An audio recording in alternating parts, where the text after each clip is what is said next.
Assalamualaikum warahmatullahi wabarakatuh.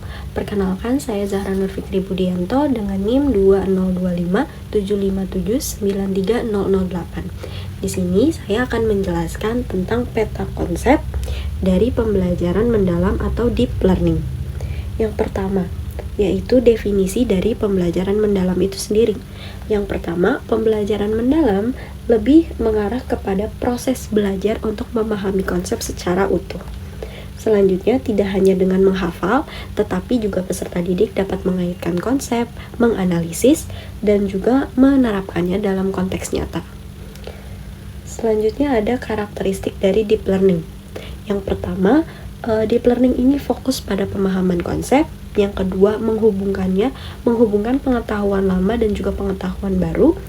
Yang ketiga, peserta didik dapat berpikir kritis dan juga reflektif. Selanjutnya, peserta didik dapat mampu menjelaskan, menganalisis, dan juga mengaplikasikan. Dan yang terakhir, karakteristik dari deep learning ini merupakan pembelajaran bermakna atau meaningful learning. Selanjutnya, selain ada deep learning, di sini terdapat karakteristik dari surface learning atau pembelajaran dangkal. Yang pertama, fokus pada hafalan. Yang kedua, tidak memahami konsep. Yang ketiga, peserta didik belajar hanya karena ada ujian. Oleh karena itu, mereka dapat cepat lupa. Dan yang terakhir, peserta didik tidak bisa mengaitkan konsep.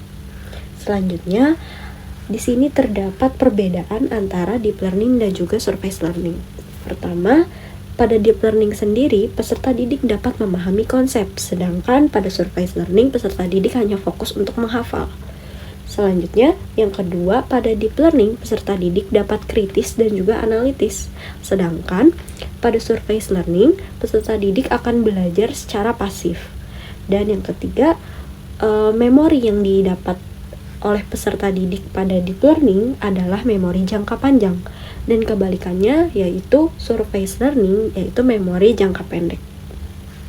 Selanjutnya, di sini ada contoh aktivitas dari deep learning itu sendiri. Yang pertama, deep learning dan juga surface learning. Yang pertama, deep learning adalah diskusi pemecahan masalah. Kedua, studi kasus. Yang ketiga, dapat dilakukan project berbasis masalah atau project based learning. Yang keempat, menjelaskan konsep dengan kata-kata sendiri. Selanjutnya, untuk surface learning sendiri, contoh aktivitasnya yang pertama, menghafal rumus. Kedua, mengerjakan soal tanpa memahami. Dan yang terakhir, mencatat tanpa berpikir. Baik, begitulah peta konsep dari pembelajaran mendalam atau deep learning ini sendiri. Terima kasih. Wassalamualaikum warahmatullahi wabarakatuh.